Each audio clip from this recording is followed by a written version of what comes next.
Welcome to Nick's Home Court with your host. My name is Greg Armstrong. This is episode number 44. I'm laughing because, I was thinking, okay, man, there's nothing really happening in the NBA, so I'm going to have to come up with something to talk about, something about the Knicks. I was about to do something on Scott Perry. I've been researching him and his past and just see. And then all of a sudden, ESPN, the ultimate clickbait channel and website, they gave us something clickbait worthy. And although, I know it's bullshit, mostly everybody else knows it's bullshit. And that's their purpose, to put out something that regardless if it's bullshit, because remember, I always tell people, ESPN is no different than a lot of other stations. It's not a matter of if it's true, if it makes sense. No, only thing that matters if it gets clicks, ratings, gets people talking about. Because if people are talking about what I'm going to mention, what they did, then they win. Because people are going to have to go back to the original article and figure it out. Now, so ESPN is coming out with the annual NBA ranking, which absolutely means absolutely nothing in the scheme of things. 5 years from now, we will not remember this ranking, but every year they put out a ranking. It's almost like the NFL when they have the draft, right? And all drafts, especially the NFL though, when they have the NFL draft, they always talk about this team had a great in drafts. This team had a good draft. I want them to see a 5 year later or 3 years later revisit what these people said. And you'll find that most of it is complete and utter hype and bullshit. That's it. Because nobody knows who is what and what is who. It's just ridiculous. So let me get back to this this ESPN NBA list. All right. This list is the most irrelevant list in the history of lists. More irrelevant than the top 5 rappers that you always hear people say, who are the top 5 rappers? Who are the best rappers of all time? It's very subjective. But the reason why I say this list is the most bullshit of all lists is because out of their top 100 players, they're ranking players who've never played in the NBA. Now, full disclosure, I'll say this. I don't know what these rankings are based on. I was looking for that. I've been looking for that. And maybe after they put everything out, or maybe if I go back to the top when they started from 100, maybe I needed to do that. I just started from the mellow part, so that's my fault. And my next podcast, I'll probably talk about that to see because I'm sure whatever rating system they're using is flawed and it's bullshit. I can tell you that right now ahead of time without even looking at it. Because if they try to say it's based on winning, well, if you're putting rookies in, it can't be based on winning. If you're talking about based on skill, then it's bullshit because Melo's not ranked number 64. So it's just a lot of, there's not, but let me go back to what I was originally saying. When you put rookies who have never played in the NBA in a ranking, to me, you destroy all your credibility. Before I even get into the Carmelo and the players who are ahead of him, once you put a rookie in the top 100 who's never played in the NBA, I want to know, what are you actually basing it on? College ball? What are you basing it on? I wonder what Greg Oden was ranked if they had the rankings back then.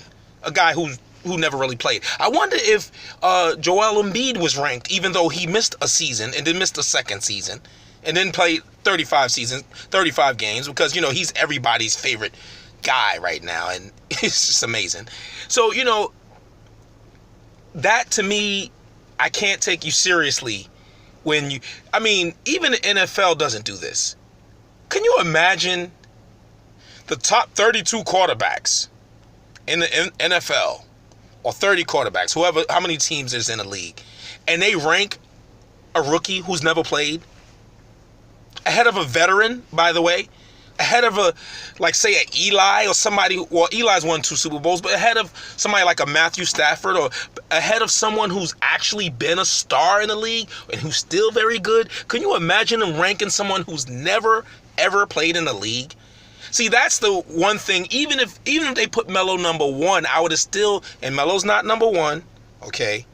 But even if they did, what I'm saying is rookies should not be involved in this. Rookies can be, not rookies, after playing a year, you can rank them, and you can continue to rank them, and you can move them up and move them down, whatever. But a rookie who hasn't played in the league, I can't understand. Let me think. What could you be basing it on? His ability in the NBA? You're basing it on what you think he's going to do. Well, you could do that for every player that's not even a rookie. You know, I mean, Melo has averaged 28 points a game, so maybe he'll average 28 again. Oh, you know, it's just stupid. It's just stupid. Now, let me get into some of the notable names who were ahead of Carmelo. Now, again, they're only up to 50. So, first of all, again, like I mentioned, they put Lonzo Ball at number 63. I already talked about that just now, that basically any rookie should not be ranked, period. It just cannot make sense. You can't rank a blank slate. I'm sorry, I don't care what he looks like. Even LeBron James, when he first came in the league, he should not have been ranked.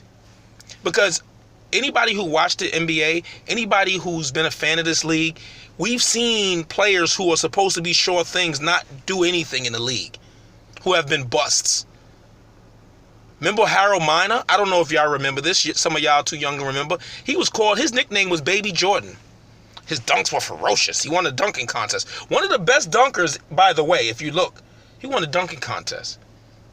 And he was Baby Jordan. Bum. Out the league quickly. Even Beasley, Michael Beasley, and I'm not selling him short on this. And shout out to the commenter who said I'm selling Michael Beasley short. No, I actually like Michael Beasley. He's a professional scorer, and that's important in the NBA when you have players. When you have a good starting team and you have a player that can come off the bench and catch fire, every single good team in the league has that. A player who can come off the bench and score in bunches when a team needs a spark. Michael Beasley is that at this point in his career. But when Michael Beasley was coming out of college, there was a debate, should he be number one or number two over when Derrick Rose was coming out? Because Michael Beasley was a beast in college. He was an absolute monster in college. And he's had a subpar career. Should be better. I don't know why. I'm not going to get into that. I don't know the man's business, but he should have been better than what he is. I wonder what his ranking was. Anyway.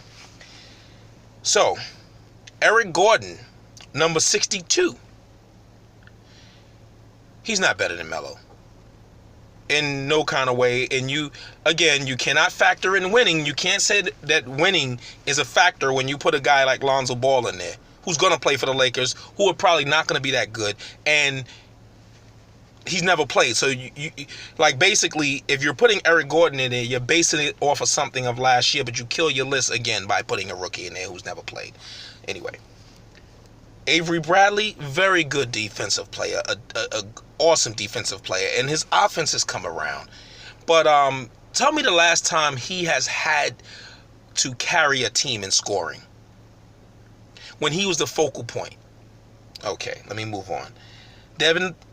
I'm sorry. I was going to skip Devin Booker, but I mentioned Devin Booker again. Devin Booker looks like a player. Right now, he's just a scorer. He looks like he can turn out to be a player, but I still can't put him ahead of Melo yet. I just can't.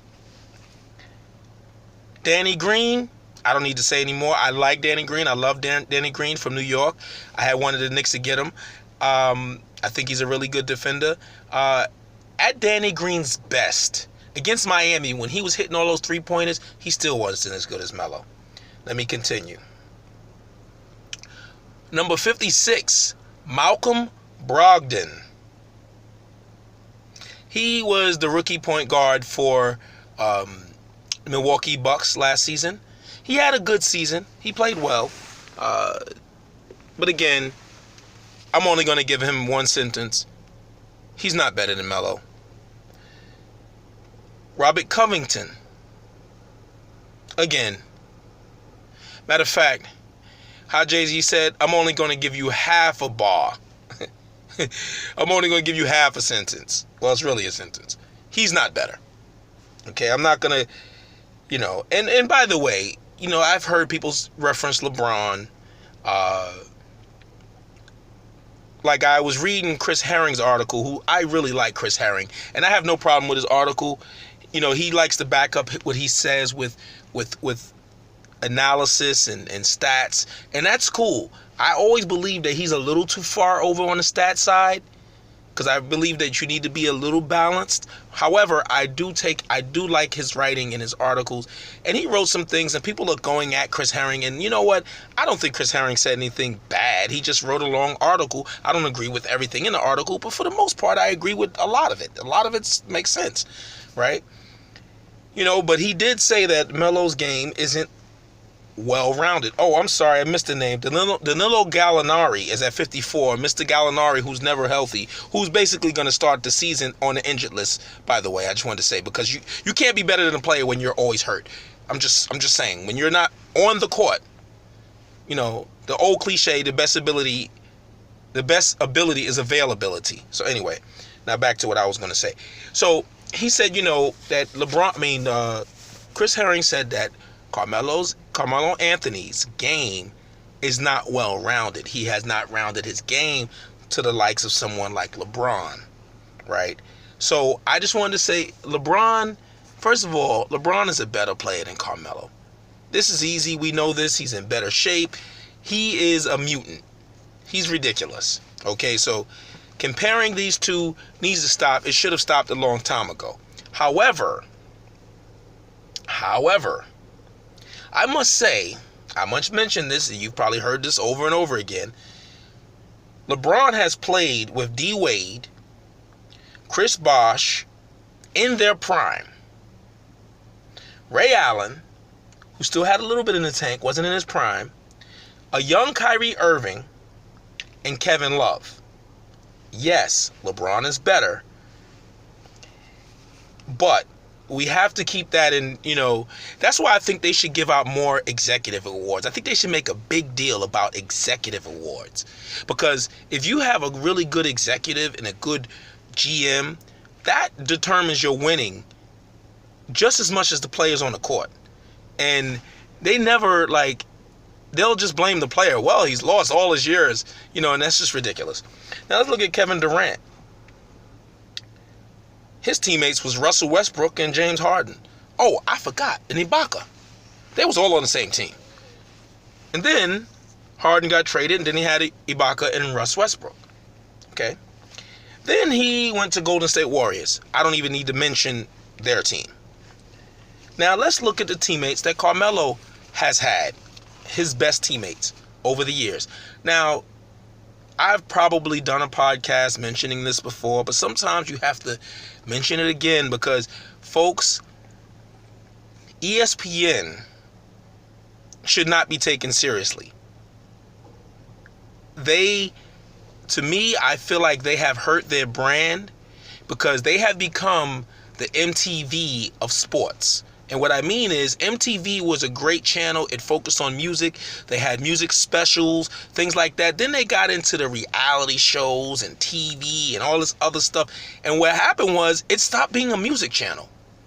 And if you look at ESPN, they have, to me, sullied sports talk and sports TV with gossip and hype. They probably have gotten better ratings, but they have turned off people like me who's into the sports and not into the gossip. They report things like, guess what this guy said about this guy? That's gossip. I could care less. I care about actions, not about what a guy said about another guy. It's just, and they do this because they want to expand their audience, because they feel like a fan like me, a fan like you, if you're listening to this podcast, will always be around, no matter what. So they pander to the fan who is not 100% into sports like myself.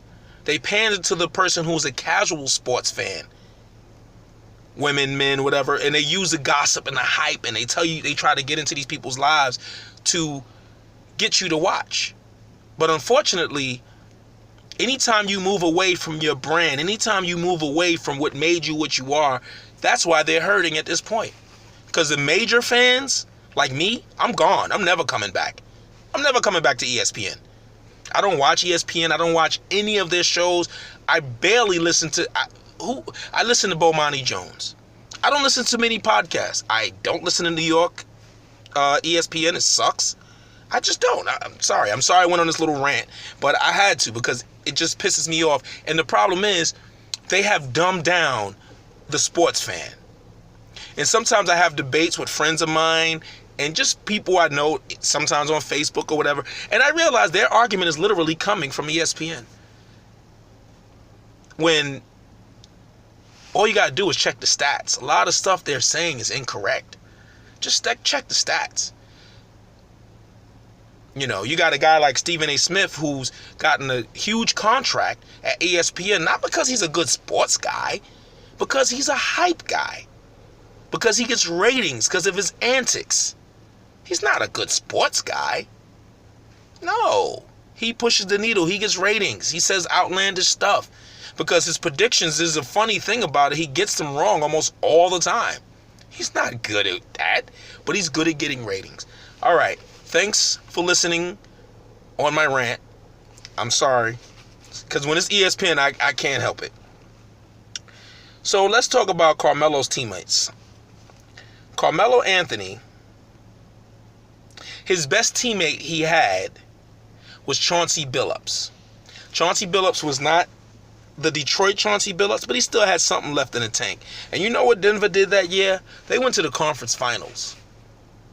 And they won 2 games against the Lakers, who actually were, that was their second dynasty. That's when they had, I think, Pau Gasol.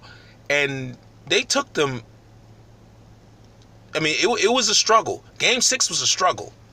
You know, Melo balled out. Go back and look at that. Melo balled out when you put the proper players around him, because his job is to score. Let's not make like his career he was asked to do something else. No, he was asked to score. Why? Because he was unbelievable at it.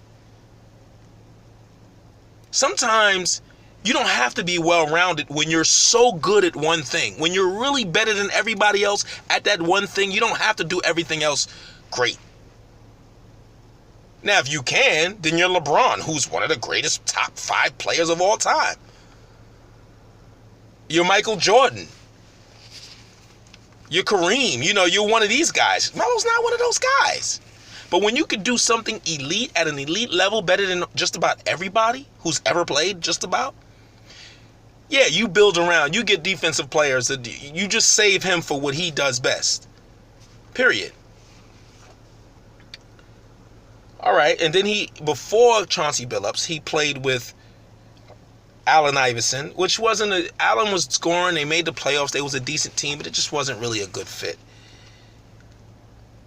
He had Kenyon Martin, which was good. Kenyon Martin was decent, and that was in Denver. Those were his best players. At the time, yes, he had a younger J.R. Smith. He had Aaron Aflalo. Again, they were okay players.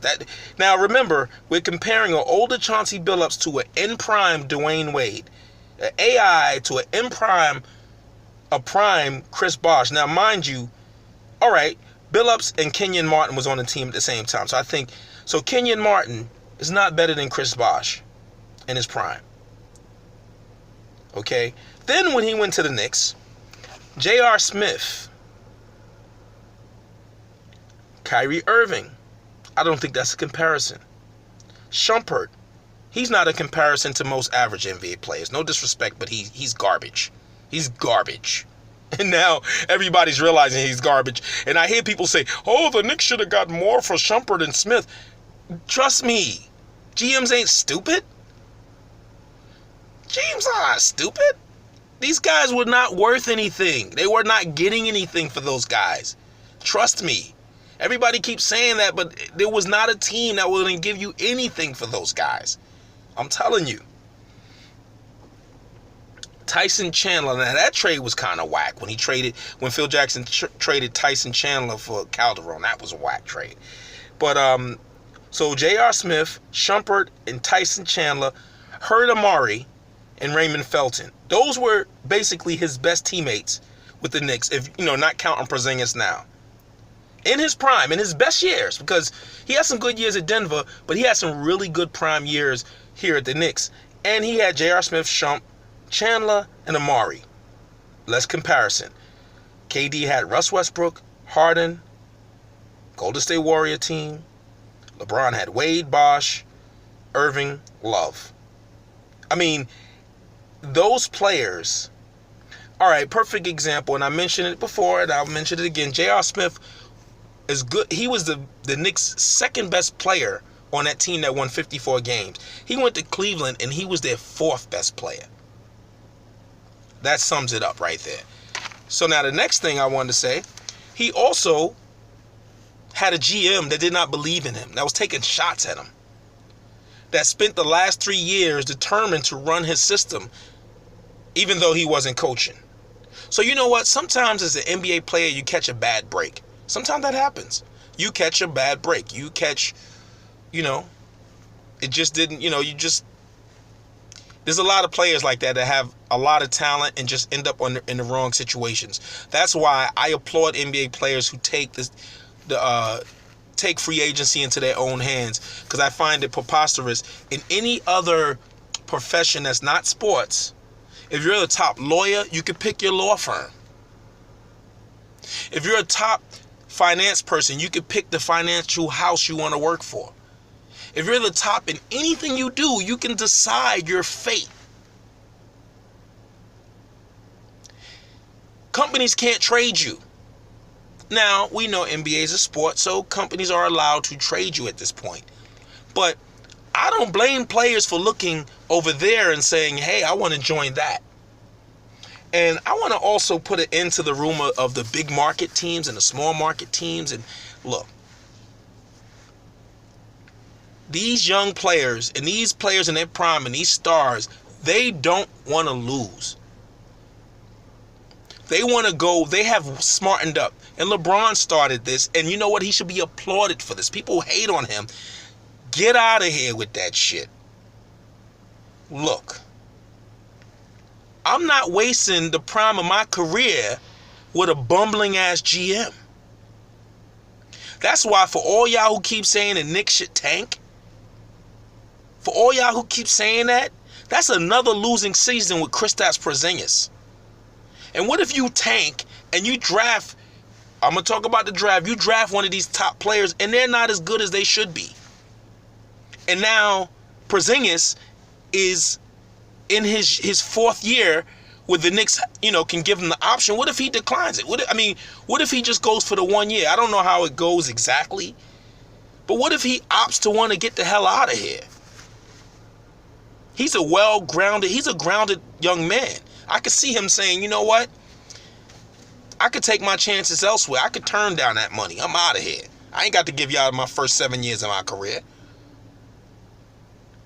The Knicks are on the clock, yo. The Knicks are on the clock. Did you see what Paul George just did? He wanted to get the hell out of here. Indiana was a winning team. Yeah, that fell into a problem, but they was in the playoffs last year. So for y'all who keep saying like it's guaranteed that Porzingis, the dude already skipped the exit meeting. You keep saying it's nothing, but he's already shown that he doesn't like fucking losing. And great players, and he's a budding young star in this league, they don't like losing. You can't tell any young player, hey, we're going to lose for a year, purposely so we can get a good guy. They don't want to hear that bullshit. So now we've had, Kristaps is going to be in his third year this season. His first two filled with losing. His first year filled with losing, but it was a rookie, didn't matter. Second year, losing in chaos. So you want the Knicks to tank even worse this year. Have a worse season this year. Then he's going to be in his fourth year, eligible for an extension. What if he just says, fuck this, I'm not signing it. I'll lose millions. I'm going to make it back. I'm young. Because he's that young. What, are you going to be 23, 24? What if he says, fuck it, I'm out of here. I don't want to play for y'all no more. It's not out of the realm of possibility. It's not. Because if the Knicks tank this year, what makes you think they're going to be good next year? Because if they tank, get rid of Melo, and they tank, and they get another young player who takes time to develop, because if they trade Melo, best believe they trading Courtney Lee. They're going to trade the veterans and get rid of everybody. So you're setting the franchise back.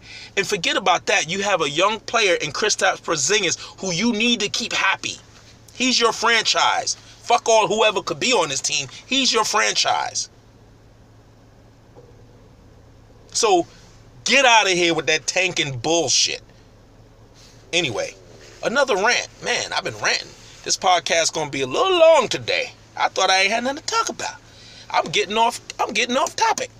Sorry, folks. I'm just passionate about that shit because a lot of people don't think ahead. They thinking, again, too many Knicks fans, and I understand. I play NBA 2K too. I love it, you know. I don't actually use the Knicks. I try to create a team. I don't even want to use them. I try to, just have fun with it. But a lot of people, they get the 2K, they play like the My Team or whatever, and then they suck. They purposely suck for the first 2 or 3 seasons. Then they draft a guy who's rated pretty good, and then they start winning games, and that's not fucking reality. Anyway, let me move on.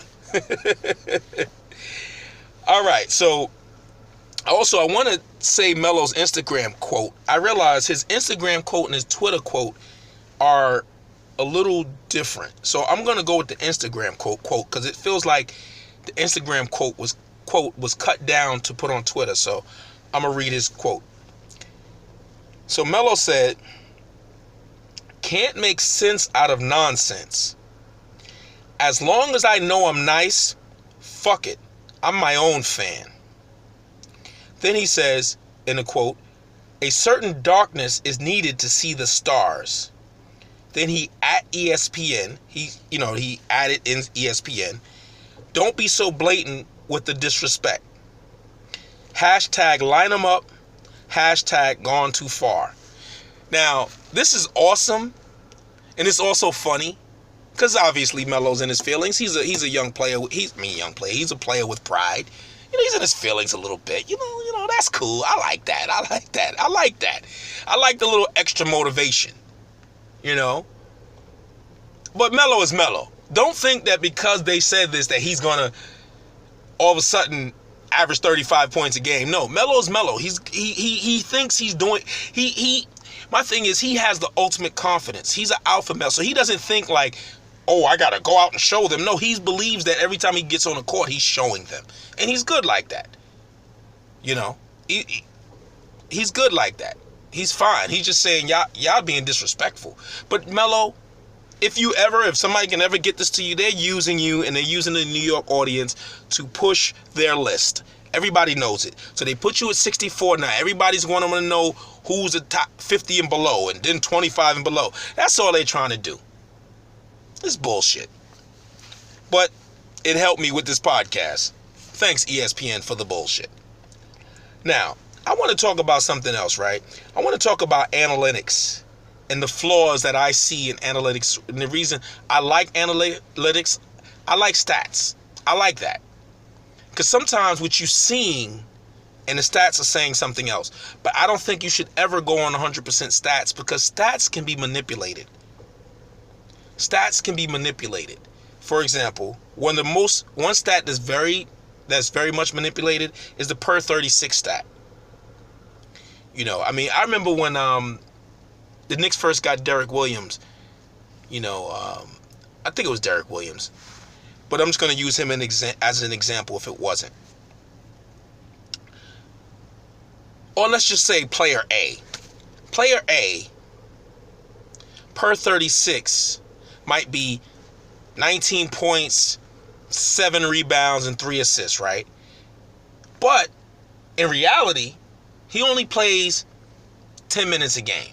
And in those 10 minutes, he has 8 points, 4 rebounds, 2 assists. So what they do is say over 36, this is what he would average, right? That's how they come up with the per 36. But there's a flaw in that. There's a couple of flaws in that. Maybe more than a couple. Let me just go over one. One is usually a bench player plays against bench players. So that's the number one flaw in this, what you're saying. Another flaw is a player who plays 10 to 12 minutes a game, we don't know how his production would be as far as his stamina level at 36 minutes.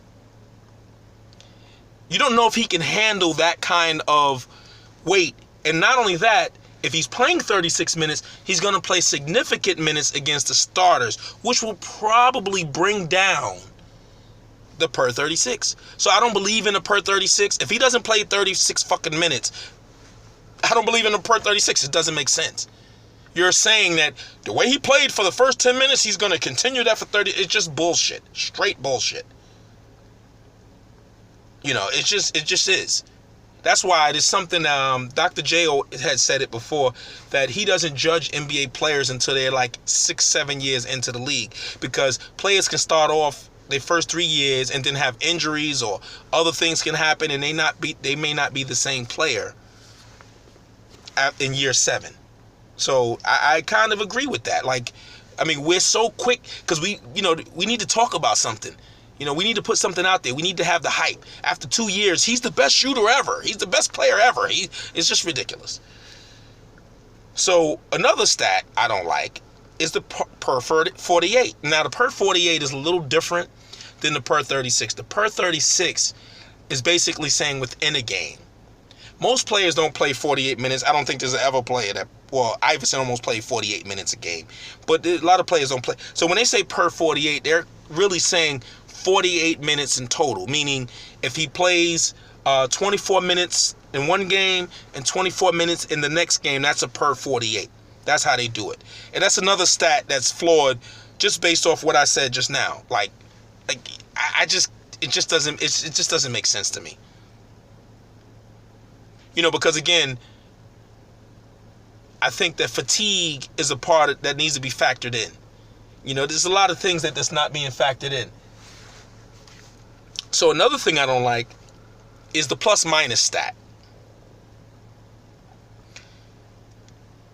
It's a flawed stat. Everybody knows it's flawed. And even the analytics guys kind of know it's flawed. Because if I'm on the court, for example, I don't play ball no more, but I do got crazy handles still. But if I played on a court with Golden State Warriors, right? And I was on the court with them and they played whoever the worst team in the league, say the Phoenix Suns, and they outscored the Phoenix Suns by 20 points or win by 20, or every time in the game they're blowing them out. My plus minus is going to be in the plus. It's going to be like plus 15 or something like that, even if I don't do shit.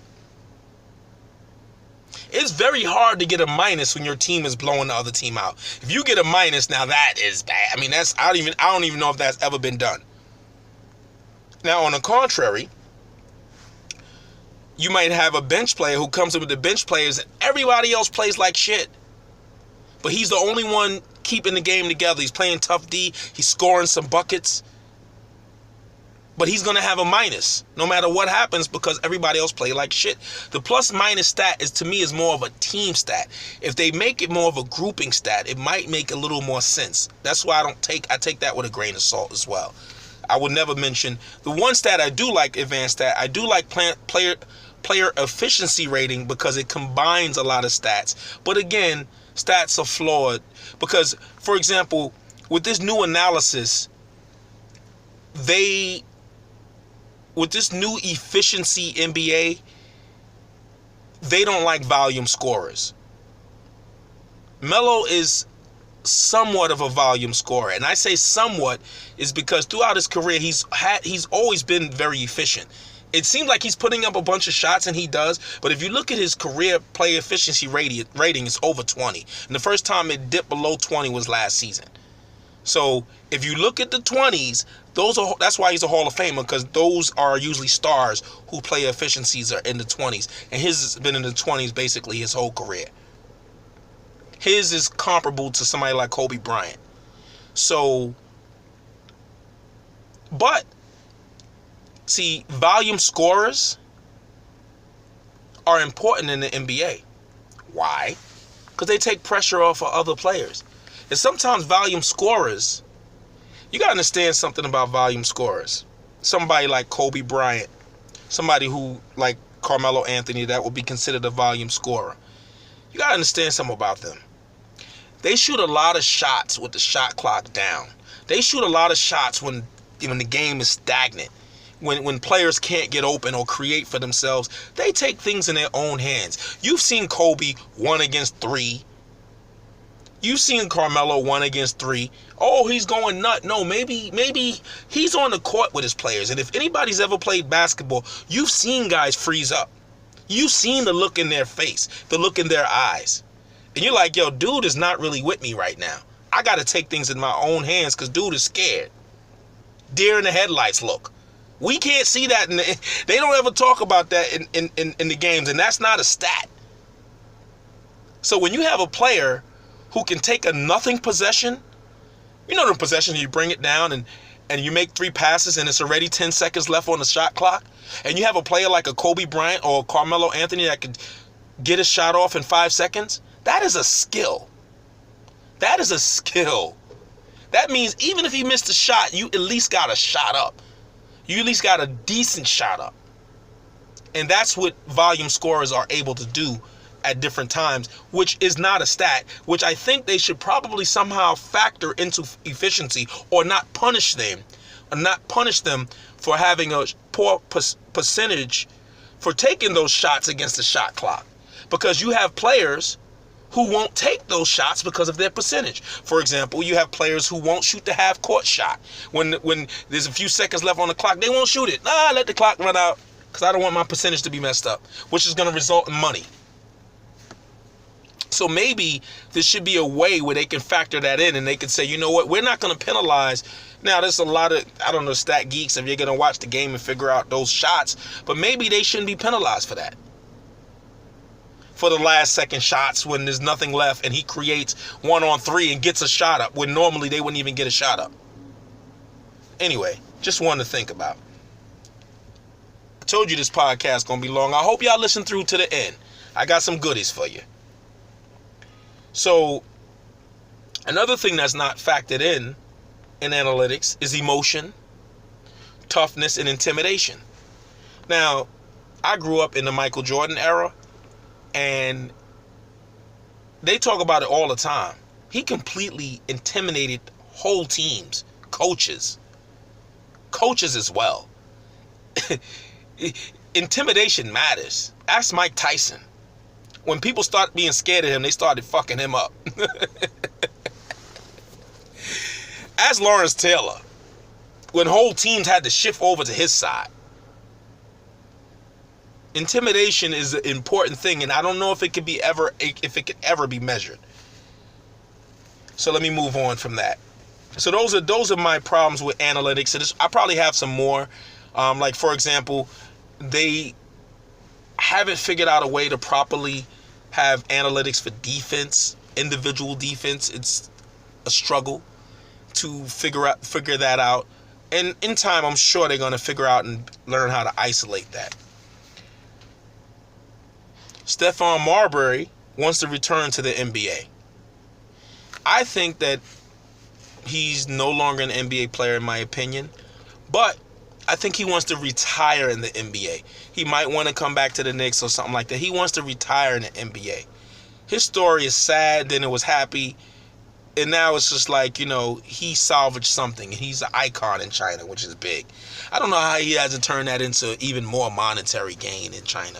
But anyway, I'm proud of him because the way he went, eating Vaseline, yes, he was on, you can probably find it on YouTube. Marbury was on the internet eating Vaseline. Yes, he was on the internet eating Vaseline. All right, so the next thing I want to talk about, I really didn't think I was going this long, but this is what happens when I write things down.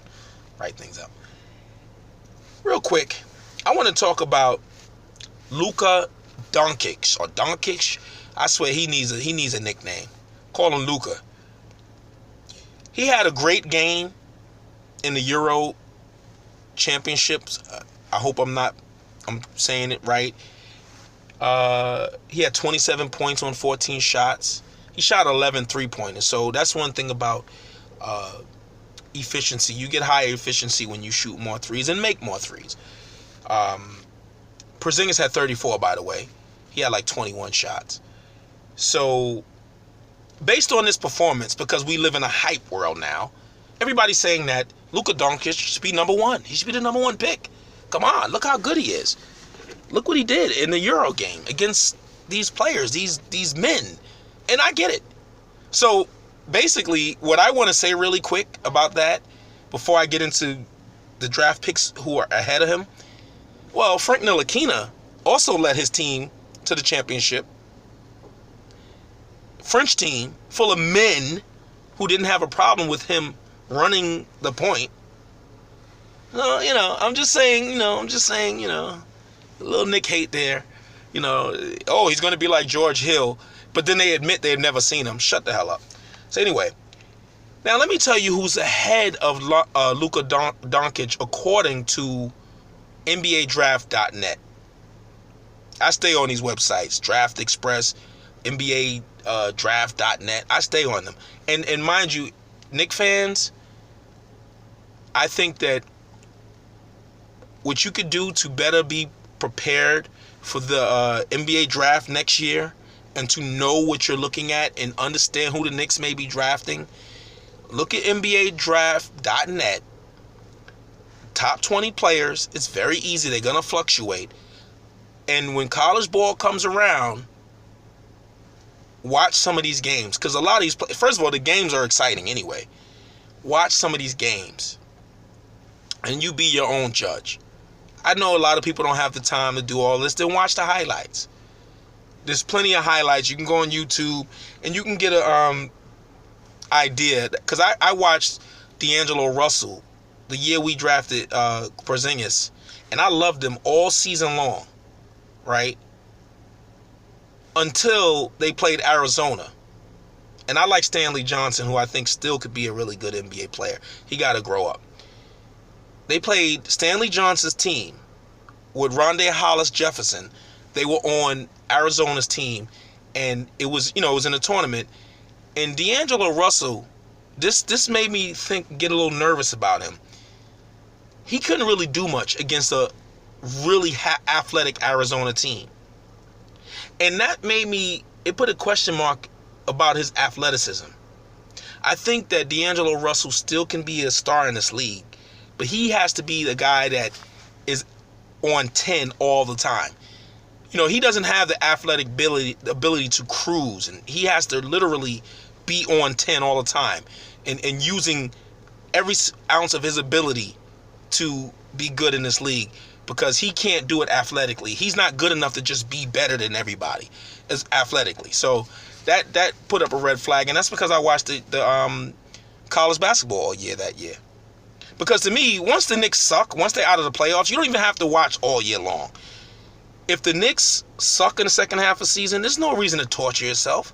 No need to torture yourself. Start watching some college ball, because it's going to be right around March time, and you can start getting into who the Knicks might draft. Sometimes you might start liking other players too that go to other teams, and that's cool. Anyway, so players who are ahead of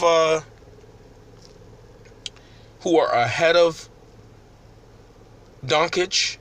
And by the way, remember Hezonja? Oh, he dunks on people. I like his attitude. So far, he's been a bust, folks. So nothing's guaranteed. So ahead of him is 6'10", 215-pound Michael Porter. Basically, they're saying he's Kevin Durant. I've seen clips of him. I like him. Again, I like these players with a grain of salt. I don't think that... I'm very tentative on young players. A lot of things can go wrong. It's not just about their skills, but he looks like the real deal. Then you got Marvin Bagley, 6'11", 225-pound power forward with small forward skills. Handles, jump shot, his game... All right, this is what's happening in the NBA now. You're going to have a lot of players who are 7 foot that got handles. You're going to see more unicorns. That's what happens, is that it's a copycat league, and also big guys are like, look, I can't play like I got to learn how to play like a little guy. Like Anthony Davis had ball skills because he was a little guy and he had a growth spurt. So these young bigs, they're not only big, they have skills of a smaller player. So Marvin Bagley is one of those guys. Then you got DeAndre Ayton. I think it's Ayton or Anton. He's 7 foot, 250 pounds. This guy is a monster. He's like Embiid reincarnated. Maybe a healthy Embiid. I'm sorry. He's really, really good. Just go look. And he's not just 7 foot, but he's athletic 7 foot. He's like DeAndre Jordan athletic with offensive skills. Then you got Mohamed Bamba. 7 foot, 215, defensive. He's Mutombo. He's possibly Mutombo. And I know the league has changed, but if you can get a player who's like Mutombo, you take that. You take that. Athletic as all hell. So I'm sorry, when I look at these 4 players, maybe Doncic will be better than them, but I can't say any one of them is a clear number 1. Let the season play out. Anyway, that brings us to the end of this portion. You see me turning the page. It's time to turn the page. And the podcast was going to be about this. I'm going to be really quick with this. Or maybe I should hold it for the next podcast. Should I? No, I'll say it right now. And maybe I'll talk about it more in the next podcast. It's time that the Knicks have a new theme song. I always hated the Knicks theme song. We are the New York Knicks. We are the New York Knicks. Sound like 2 50-year-old men who made this. Go New York, go New York, go. I fucking hate this song. I'm sorry, I've always hated it. Even when the Knicks did good, I hated it. I was like, this song sucks. It's the most cheesiest song ever. I'm sorry.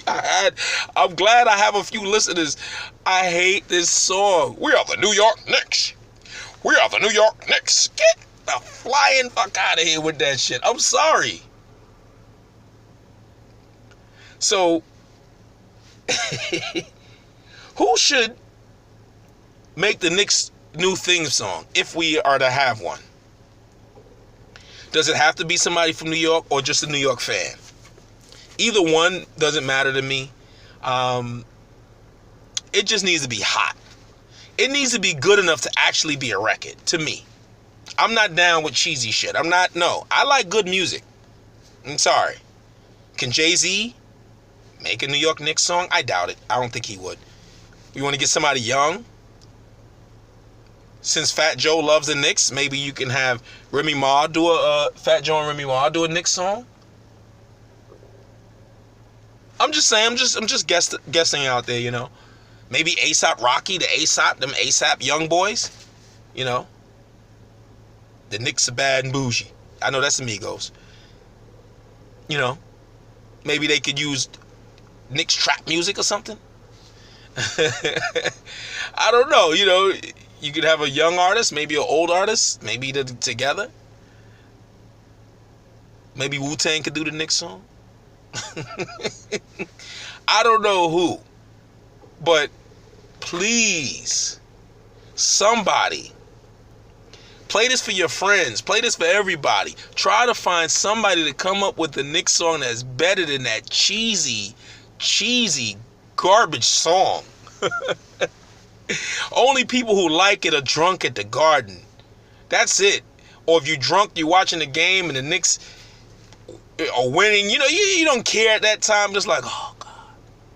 See, do like the Yankees did. The Yankees adopted Empire State of Mind from Jay-Z. They just said, you know what? It ain't even, it's one line about the Yankees, but this is our song. Maybe the Knicks should adopt a song.